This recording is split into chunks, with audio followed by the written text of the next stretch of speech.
Hey everyone, welcome to my another mini blog. আজকে একটা জায়গায় ইনভিটেশন ছিল, সেটারই একটা মিনি ব্লগ তোমাদের সাথে আজ শেয়ার করব।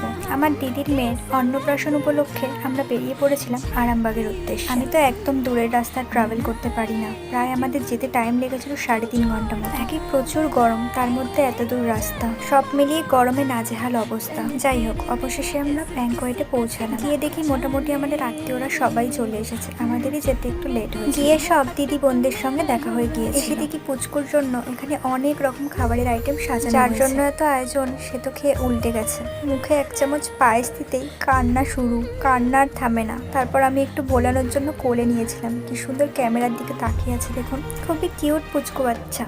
তারপর দেখা হয়ে গেল আমার এক দিদির ছেলের সাথে, দিদির সাথে। আর এদিকে আমাদের বাড়ির ধেরে বাচ্চাটা বেলুন নিয়েই খেলতে ব্যস্ত।